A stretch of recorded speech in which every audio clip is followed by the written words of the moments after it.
Ritana ria President William Ruto ria kugomania gicunjĩ kĩa 30% kĩa mĩtitũ bũrũri-inĩ nĩ rithiĩte na mbere kũiyũkio guothe bũrũri-inĩ. Kaunti-inĩ ya Kakamega mĩhang'o ĩno ĩgĩtongorio nĩ Minister wa ũgima wa mwĩrĩ Susan Nakhumicha na gĩkundi gĩa kũramata ũtonga wa kĩmerera kĩnyitanĩire na anyiti itemi angĩ.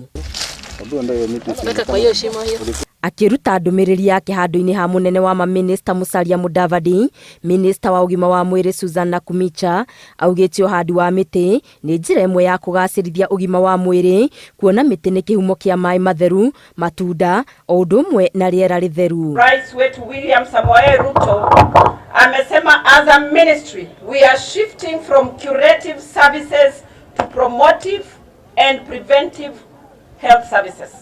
Kwa hivyo kupanda miti, to take care of the environment is one way of promoting health, and that is why I'm here today. Ya kwamba we clean the environment, ensure the environment is clean, ili tukaweze kuwa na afya nzuri. So we work very closely na wizara ya waziri afya ili kuhakikisha kwamba jamii yetu iko na afya nzuri.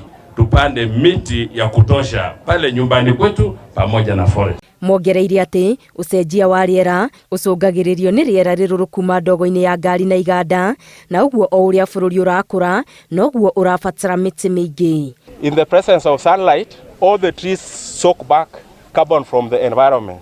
So, and we are able to tally, like the MD has said, a baby tree, experts say that a baby tree is able to soak around, a baby tree, I mean 8 years and above, is able to soak around 10 kilograms of carbon from the environment. And we voluntarily gone into this to ensure that we really come up with programs that will take back the carbon emissions from our operations.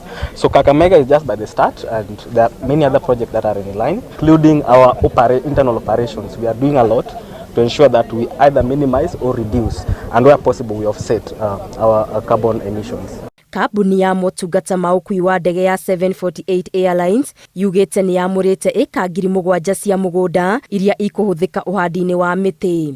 We really recognize that we are in aviation, we burn a lot of fuel, so our footprint is heavy, and we feel it's our duty to actually come back to the community and make sure that we have a way that we can actually offset this carbon.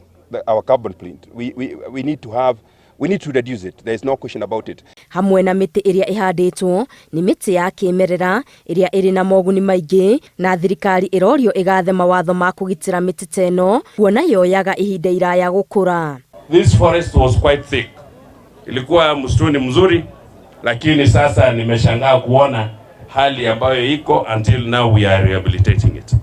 So naomba wananchi wa sehemu hii tuhakikishe kwamba tumetunza miti katika jamii zetu, katika shamba zetu na pamoja na huu msitu. Mĩhang'o-inĩ ĩno makĩria ma mĩtĩ 10,000 nĩyo ĩrahandirwo.